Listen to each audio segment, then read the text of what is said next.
Stay away from the graduation, okay?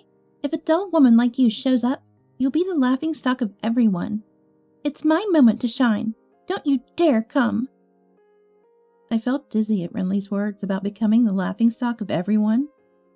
It was clear now Renly didn't consider me family. To Renly, I was just an embarrassment. Hey, where are you right now? The moment I pressed the call button, Renly's grating voice pierced my ears. Renly's tone was fast, laced with panic. It seemed she was in a state of panic. Leaving a note like that? Do you think it's okay? Where are you? Come back right now. I could also hear Oliver's voice. Both of them were frantically worried. My name is Evelyn, a 39-year-old housewife. While working part-time in a local real estate office, I've been taking care of our daughter Renly and managing the household chores for over a decade. I married Oliver 12 years ago. Oliver had a daughter, Renly, from his previous marriage. I met Oliver at the workplace where I worked before we got married. At that time, I was working at a construction company, and Oliver used to come there for sales. Our company was strict with its clients, but I was always impressed by Oliver, who came to sell with a smile. I once recommended Oliver's products to my company. I wanted to be of help to Oliver. As a result, Oliver's company was chosen. That led to us going out for meals several times, getting into a serious relationship, and him proposing. I happily accepted his proposal and started preparing for the wedding after resigning from my job. When the wedding was just around the corner, Oliver revealed that he was living alone with his 6-year-old daughter. At first, I thought it was a lie. It wasn't something I could believe immediately, but the story was true. I met Renly a week before the wedding. Renly, perhaps shy, hid behind Oliver and didn't come out in front of me. That's when I made up my mind. For Renly, let's live together. I decided to make Renly a respectable adult. Until high school graduation, I'll properly take care of Renly. I didn't fully understand why I thought so, but I couldn't forget the anxious look peeking out from under Renly. Having made up my mind, I decided to marry Oliver. It was my first marriage, and my family, especially my father, Anthony, strongly opposed it, calling it foolish and nonsensical. Despite their objections, I went ahead with the marriage. If only I had listened to my parents then, I might have avoided the ordeal that was about to begin. Now, 12 years into this marriage, Renly has turned 18. She's about to graduate from high school this year. It should be a moment of joy, but I couldn't bring myself to feel happy. The thought I had when I decided to marry, to raise her to be a respectable adult, kept crossing my mind. Hey, where's my t-shirt? Where did you put it? Don't tell me you stole it. Just 2 years after we started living together, Renly began to treat me harshly. She used to be kind in the beginning. Even though she was getting used to me, one day she started hurling abuse and became rough in her behavior. Is this the t-shirt you're looking for? I pulled it out from the laundry I was folding and handed it to Renly. Why did you wash this? What if it shrinks? You're supposed to dry clean it, aren't you? You're so clueless. Seriously, so clumsy. I had hand washed and air dried the t-shirt, thinking the fabric might get damaged at the dry cleaners. But I couldn't say that to Renly, and all I could respond with was, I'm sorry. Renly snatched it from my hands, and leaving behind a cutting remark, You're really useless. She walked away. Her words were sharp, piercing through my heart. I couldn't retort, only bowing my head. I couldn't understand why Renly had become so rough towards me. Initially, I thought she was being teased about her father's remarriage, but it seemed that wasn't the case. Around the same time, Oliver's attitude began to change. He used to be as smiley as when he was doing sales, but recently he stopped smiling at home and often seemed grumpy. and he started being harsh towards me. As if mirroring Oliver's behavior, Renly's attitude towards me also changed. I thought maybe I was lacking in some way, so I made sure not to slack off with the household chores and kept a close watch on Renly. I wanted her to grow up to be a respectable adult. But contrary to my wishes, Renly's attitude only got worse day by day. She stopped saying thank you to me. What was strange was during parent-teacher meetings in elementary school, the teachers said Renly's behavior in class was normal, and she wasn't rough at all. Oliver, too, seemed to talk to Renly normally. Sometimes he even showed a smile. So it seemed that this terrible attitude was reserved only for me. And that realization hurt me even more. I couldn't even discuss it with Oliver. He had become distant and a completely different person from before. I had no one to turn to. With a heavy and dark weight in my heart, I continued with my life, becoming increasingly isolated within my home. My isolation in the house only got worse.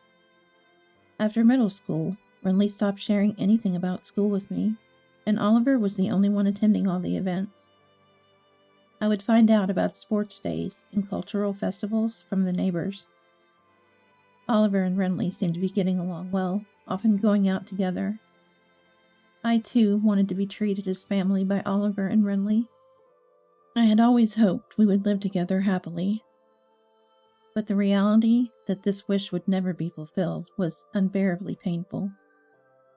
And Oliver's behavior towards me kept growing worse. Dust is piling up on the stairs. Clean it up. You're the housewife, aren't you? We're running low on toilet paper. Are you even cleaning the bathroom? And you're really clumsy.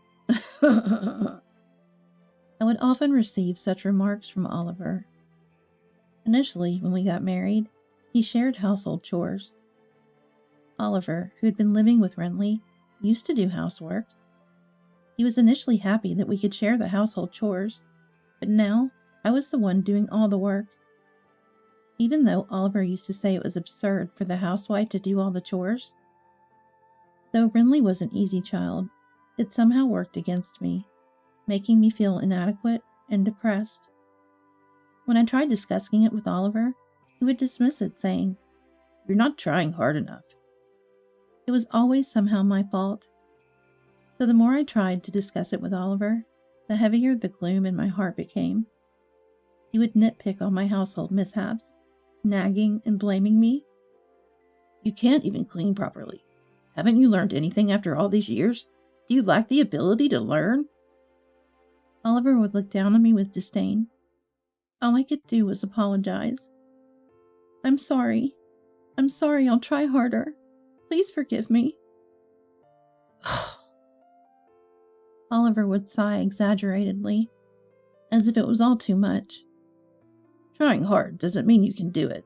That's why you're always getting scolded. You always say you'll do it, but have you ever actually accomplished anything? Oliver's words kept chipping away at my heart. As time passed, my heart grew weary, and Renly turned 18. I was curious about Renly's future plans, but she wouldn't tell me, and Oliver wouldn't talk about it either. By this time, I had stopped talking to Oliver and Renly about anything but absolutely necessary matters. I happened to overhear Renly and Oliver talking about our future plans after graduation. I didn't mean to eavesdrop, but I wanted to know, so I stopped and listened until the end. It's settled. I got into college with a recommendation, and I even got a scholarship. It's all thanks to you, Dad. Thank you. Renly's happy voice was something she would never use with me. That's great. It's all the result of your hard work. All those chores we dumped on that clumsy housekeeper paid off. I couldn't believe it. Was the housekeeper they were referring to me? Yeah, it was a good outlet for my stress.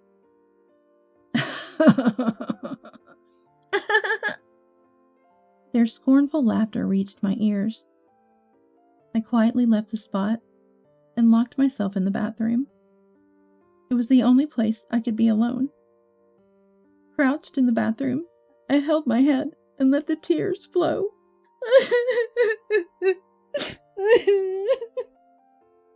To be thought of in such a way by Oliver and Renly, I had endured the last 10 years. No matter how close my heart came to breaking, I continued being Renly's mother and Oliver's wife. Even when my heart screamed out in agony and felt at its limit, I somehow managed to persevere. There were times I felt I couldn't get up, but I forced myself to, preparing lunches, making breakfast, and managing household chores like laundry and cleaning. Truth be told, I wanted to just lie down and never get up. But if I did that, I feared I would never be needed by Oliver and Renly again. That fear kept me going. I spent my days in exhaustion. Honestly, I barely remember that time. One day after going shopping, a neighbor told me something shocking. Tomorrow was Renly's high school graduation. Unable to admit I didn't know, I just smiled vaguely and left. As soon as I got home, I collapsed onto the sofa. I had always thought of raising Renly to be a respectable adult. High school graduation was supposed to be a milestone in that process. Yet again, I was the one left out. In this house, I was forbidden from having a mobile phone or using a computer. All I had was an old cell phone that could only make calls. All communication with the school was handled by Oliver, so I didn't even have what you'd call mom friends. I had absolutely no way to get information about the school. Still, I learned about sports days and concerts from neighbors or children's conversations after school, and secretly attended.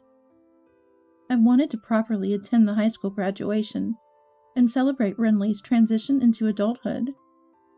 While I was crying on the sofa, Renly returned from school. "What are you doing slumped there? It's so dark. You're making the whole house gloomy. Can't you do something about it?" Renly glared at me, even though it was Renly's fault. If Renly had told me the date of her graduation, I wouldn't feel like this. For the first time, I felt anger slowly rising from the depths of my heart. "So, I hear your graduation is tomorrow. You didn't bother to tell me, though." I was about to say this, lacing my words with a sense of blame. Renly seemed suddenly taken aback to my defiant words, but then she exaggeratedly sighed, as if to cover it up. "So what? You're not coming to the graduation anyway, so why does the date matter?" I responded to Renly's words by tilting my head in feigned confusion. I never said I wasn't going to the graduation. "Don't come. If a drab woman like you shows up, you'll be the laughingstock of everyone. It's my moment to shine. Don't you dare come." I felt dizzy at Renly's words about becoming the laughingstock of everyone. Indeed, Renly didn't consider me family. To Renly, I was just an embarrassment. I had hoped this time would be different, but it seems forgiveness was out of reach. Renly's words "don't come" pierced my heart. It was clear that from her own mouth that I was nothing but an intruder. That night, Oliver came home holding a suit in a dry cleaner's bag. He had taken the suit to the cleaners himself without asking me. It was obvious he knew about Renly's graduation ceremony. When I looked at the suit, "Yeah, I guess Renly didn't tell you." Oliver said it with a mocking, pitying look. It was confirmed. I was the least needed in this house. I was the only one who thought of us as a family. At that moment, I realized my heart had already surpassed its limit. So I decided to end my role in this family. The next day, Oliver and Renly went to the graduation ceremony together. I was left behind. And, "We'll eat out tonight, so no need to prepare dinner," Oliver even said. I wasn't invited. The old me might have forgiven even this treatment, but those days were over today. I decided to leave the house last night. Once they left, I quickly packed my bags, left a note, and left the house. I could no longer be a family with Oliver and Renly. I decided to seek refuge at my parents' house, about 2 hours away by train. There, I would start the process of cutting ties with Oliver and Renly. The note I left stated my intention to sever our family ties, live alone, and that detailed discussions should be made through a lawyer. Although I hadn't found a lawyer yet, I knew Anthony could recommend one. My family home belongs to a lineage of landowners and is well known in the area. Anthony, owning considerable real estate, was a well-known figure. He surely had lawyers in his social circle. I remembered meeting a lawyer during a New Year's Eve greeting at my family home. Another task was selling the house where Oliver and Renly were living. That house, on land owned by Anthony, was built with money he gave as a wedding gift. I had been slowly repaying Anthony with the money I earned from my real estate part-time job, which was also through Anthony's referral. The house, both the building and the land, belonged to Anthony. It was in his name. At the time, Oliver, perhaps thinking the house was a gift, never inquired about the ownership. Probably he was afraid to upset Anthony and lose the gift. Oliver always tried to appear superior in front of those close to him, acting tough towards those he deemed below him, while ingratiating himself with those above. I recounted all this to Anthony, tears streaming down my face. I sobbed uncontrollably, pausing my story many times, but Anthony listened till the end. Tears welled up in his eyes too. What made me happy was that Anthony didn't criticize my decision back then. He simply said, "You've had a hard time." Then, Anthony made several phone calls, and lawyers and real estate agents started coming to the house. Everything happened quickly after that. It was decided that the house would be demolished. The demolition was scheduled for a week later. The note said, "Please leave within a week." Anthony remarked sarcastically, "That's quite generous of you." I just didn't want them to complain later. A week passed as I consulted with a lawyer about the divorce. I shared everything with my mother, Zayla, and we cried together. One moment, Zayla's face turned frighteningly stern, a look I still can't forget. I discussed my future plans with Anthony. Above all, I needed to establish a stable life foundation. It took courage to talk to my parents, and though it was painful, speaking up lightened my heart, allowing me to sleep soundly for the first time in 10 years. A week later, living relatively peacefully at my parents' home, my mobile phone rang. As expected, it was Renly. To be honest, I didn't want to talk. The memories of our past treatment darkened my heart. I decided to ignore the call. However, the calls persisted, increasingly from Oliver as well. They were probably contacting me about the note I left. Maybe they had been informed by the demolition company. Oliver and Renly for 10 years subjected me to verbal abuse and exploitation, an unacceptable treatment for a family.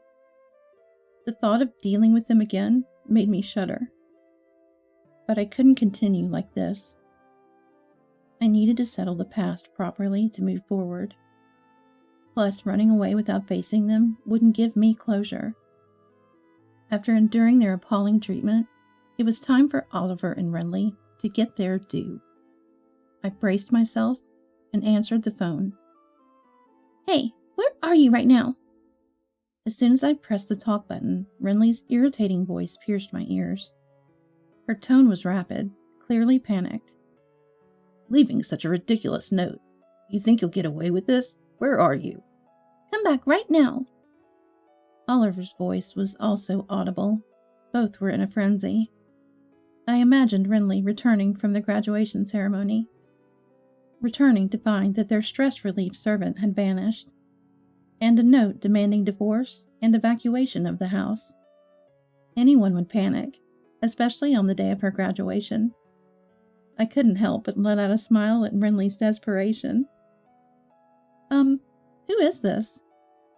Renly stuttered at my unexpected response. I hung up the phone. Then, I called the property management company to confirm the demolition date.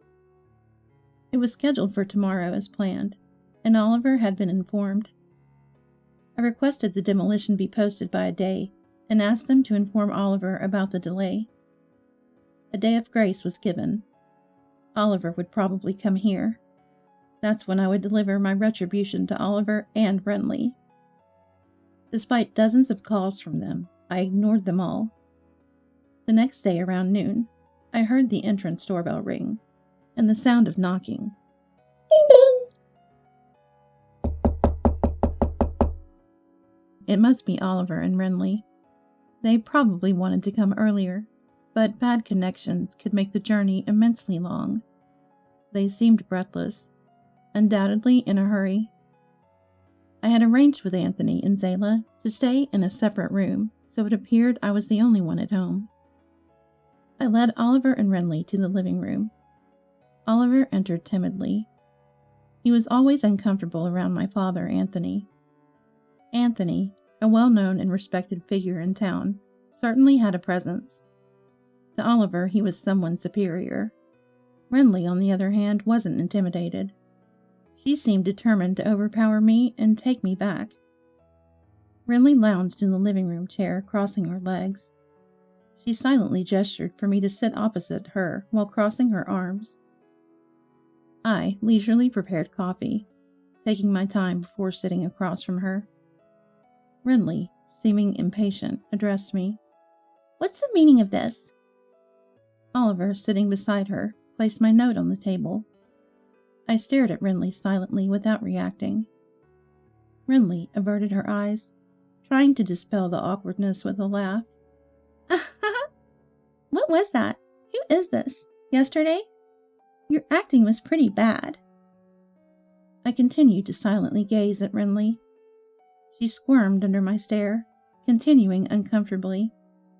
"Look, it's useless. You can't make it without us. You're nothing but trash." I almost reacted to Renly's harsh words, but restrained myself, noticing the tremor in her voice. She must be putting up a strong front. Throughout this, Oliver remained silent, seemingly watching how things would unfold. "Stop being stubborn and come back." Renly was trying to disorient and drag me back home with her vile words. The more agitated Renly became, the calmer I responded. "I don't have a family, do I? Well, I have parents, but you two are not my family, right?" Renly, probably feeling cornered, raised her voice. "What are you talking about? Dad and I are your family, right, Dad?" Renly, sensing she was at a disadvantage alone, started seeking Oliver's support. Oliver looked around, ensuring no one else was present, and then spoke to me with a sense of relief. "That's right, you can't live without us, just like Renly said, so you're coming back." Oliver suddenly became assertive, realizing my parents were not around. Looking back, I marvel at his lack of courage. "Therefore, I have no family," I answered firmly. No matter what Oliver and Renly said, I would continue to treat them as strangers. They were not my family. If they were, they wouldn't have treated me like a slave. A family supports and helps each other, standing by one another in times of trouble. But Oliver and Renly were different. For a decade, they treated me as a servant, a vent for their stress. They insisted it was normal, oblivious to how wrong and atrocious it was. Unaware, they oppressed me. I'm impressed I endured it for 10 years. I commend myself. It all started with the look in Renly's eyes when I first met her. Bound by the words I imposed on myself to raise Renly into a respectable adult. For this, I tirelessly served Oliver and Renly. That's why I endured until high school graduation. I decided that once Renly graduated high school and became independent, it would be time to draw the line with her and Oliver. Until then, I harbored a faint hope that Oliver and Renly might have a change of heart and treat me differently, and if so, I was willing to continue as a family. But of course, Oliver and Renly shattered my expectations, leading to this situation. Everything was decided by their behavior the day before the graduation. That's why I'm now confronting them with the appropriate attitude. Oliver and Renly are no longer my family. That's why I won't treat them as such. Perhaps realizing the significance of my treating them as strangers, Renly shifted her approach. We're family, right, Mom? Stop with the unconvincing act. She suddenly started calling me Mom. It seems Renly has begun to realize things won't be as they were. Oliver, too, watched nervously as Renly and I interacted. You're not my birth mother, but we lived together for a long time, so please listen to my request. Renly unfolded her arms and clasped her hands together in front of her, leaning forward from her previously arrogant posture. I don't recall owing a favor to someone who's not family. I responded coldly, suppressing my emotions. Tears appeared in Renly's eyes. She pleaded with a desperate look. Please listen to me. That note you left was a lie, right? You're not really selling the house, are you? That can't be true, because you're part of our family. The way Renly referred to me as Mom was nauseating. And what concerned her was the house. She was anxious about losing the house, though it's true the house will be gone. Is that really what concerns her? It seems that for her, having a place to live is all that matters, regardless of my presence. No matter how much Renly begs, my mind won't change. Renly finally bowed her head, apparently crying. What kind of joke is this? Stop with the insolent attitude now. Perhaps rattled by Renly's tears, Oliver directed aggressive words at me. What's this note about? Come back and stop the demolition now. Oliver, driven by anger, spoke rapidly. That's not possible. It's already decided. I continued to respond with suppressed emotion. You think you can do this to your family and get away with it? That's why I keep saying you're not my family. Neither Oliver nor Renly seems to listen at all. Please stop. Haven't I made it clear? You're not my family. How many times do I have to repeat the same words? Suddenly, Oliver stood up and slammed his fist on the table. Stop messing around! I was so startled, but managed to suppress any reaction. Who's really messing around? After not treating me as family for 10 years, you can't just expect me to act like one now, can you?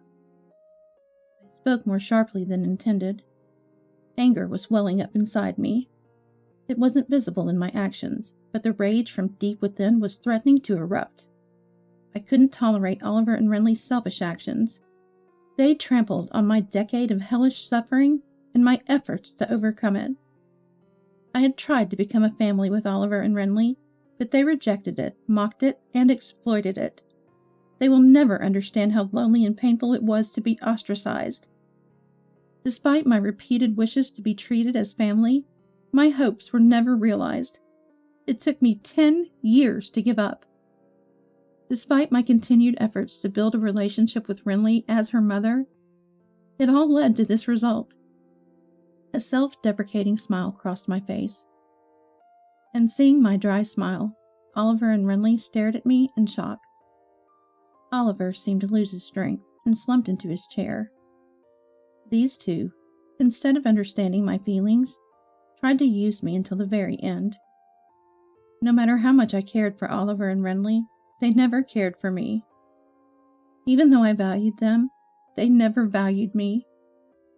And now, finding themselves in a tight spot, they resorted to using me again, spouting family bonds they never believed in. It was all too convenient. I felt not just a headache, but nausea. Why did I tolerate them for 10 years? Looking back, it's a mystery. But dwelling on it now is pointless. There's no future for me, Oliver and Renly together. All I can do is make Oliver and Renly acknowledge their wrongdoings and pay for them. I expect and trust nothing from Renly or Oliver anymore. Oliver stood up, knelt on the floor, and bowed his head. I'm sorry. Please come back. I beg you. Even with his head bowed, it made no impact on me. I won't extend a helping hand or consider living together again. Enough already. I'm no longer your family. I'm a stranger to you. Renly, following Oliver's lead, started apologizing deeply. I'm sorry. Please forgive us. We're family, so I want to go back together. Their arbitrary statements left me dumbfounded. After treating me like a stranger for 10 years, you now say, come back because we're family. Did you really think I'd say yes? You're taking me too lightly. I felt I was losing my calm composure. Carried by momentum, words just spilled out of me. Words I would never have said before began to spill out. Harsh words I had kept to myself out of consideration for Oliver and Renly. I don't want to hear your excuses. I can't trust any of your words. I can never think of us as family again. I placed a document in front of Oliver. It was the divorce papers, already signed by me. Fill out the divorce papers now. I'll take them myself. Write them right here. Oliver shook his head in denial, then showed me a smile. Think it over, all right? I was astonished by his persistence. Such a cowardly man. I had always misinterpreted Oliver's ingratiating smile. The smile he showed when we first met was a sly expression he used when assessing someone, and I had mistaken it for kindness. The thought still infuriates me. I stood up and called for Anthony and Zayla from the back. Anthony and Zayla appeared in the living room. Oliver opened his mouth wide in shock. Anthony. Anthony glared sharply at Oliver. Zayla also had a stern look on her face. Just being glared at, Oliver cowered. I'm terribly sorry. Oliver bowed deeply, making Renly bow as well. We're sorry for the trouble Evelyn's mishap has caused Anthony and Zayla. I thought I had misheard. My mishap? Is Oliver still trying to shift all the blame even now? Anthony looked perplexed, but remained silent. Evelyn just left home on her own. We were only trying to persuade her to come back. Isn't that right, Renly? Oliver was pressuring Renly to agree with his fabricated story. Evelyn's misbehavior. Don't joke with me. Anthony's booming voice echoed throughout the house. Oliver and Renly barely uttered a word, intimidated. Anthony stood in front of Oliver, leaned down to meet his gaze. How can you interpret Evelyn's actions as selfish? You only think about yourself. You're truly a pitiful man. Then Anthony turned to Renly. You two, following this man, have done some terrible things. What did you think of Evelyn, you foolish girl? Again, Anthony's loud voice reverberated. Renly was visibly trembling, probably out of fear. Anthony stood up and glared at them menacingly. Renly, you've been causing trouble at school, too. I've been informed. Indeed, through a detective acquaintance of Anthony, it was discovered that Renly had been extorting money from a fellow female student at school. The victimized student, too scared to confide in anyone, was now under Anthony's support, preparing for a criminal complaint.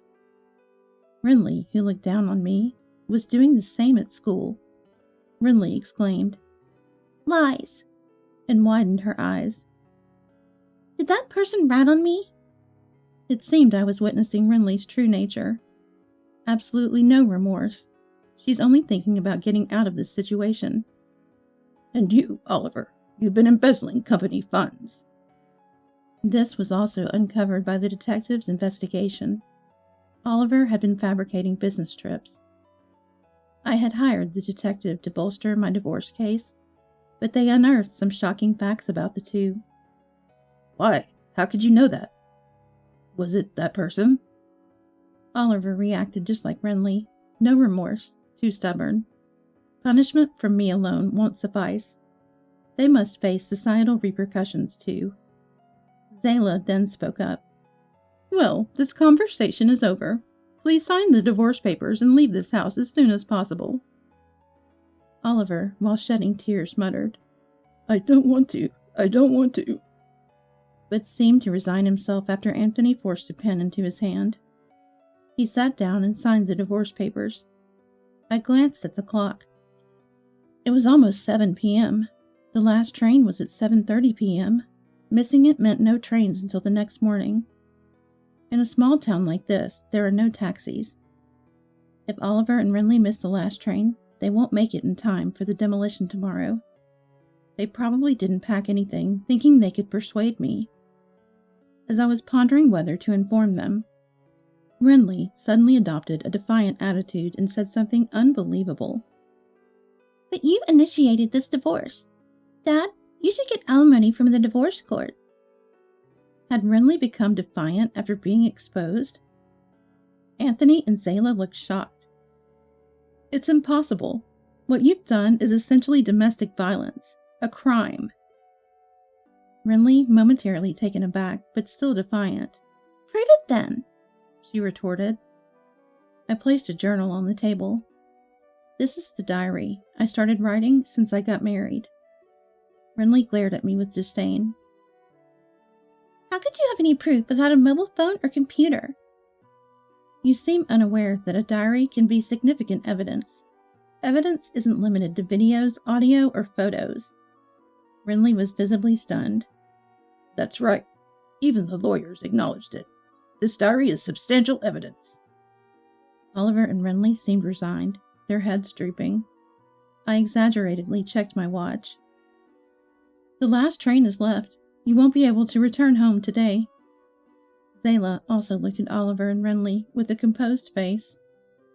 "That's true. There are no taxis around here, and I wonder if there's even a decent hotel." "Now that we're done here, please leave immediately." Oliver and Renly were ushered out like they were being chased away. They probably couldn't believe the last train left so early. Their hurried figures were visible from the second-floor balcony as they headed to the station. Watching their flustered departure, the weight in my heart dissipated. Some cleanup remained, but it felt like it was over. Missing the last train, Oliver and Renly couldn't find a taxi and ended up walking about an hour to a hotel. The next day, they managed to salvage only their clothes from the house, which was undergoing demolition. Actually, the contents of the house, including furniture, appliances, and my belongings, were temporarily stored in a warehouse, but I didn't tell Oliver and Renly.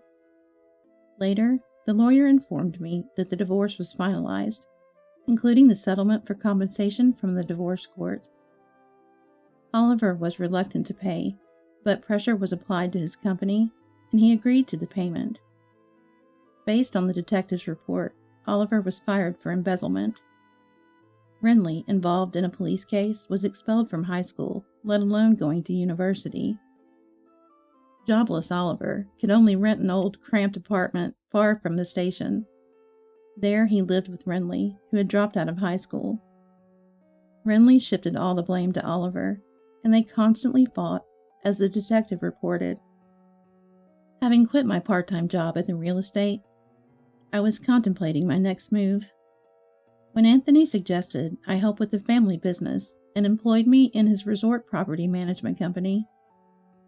The resort setting is a big change from city life, surrounded by nature, providing a refreshing change of scenery.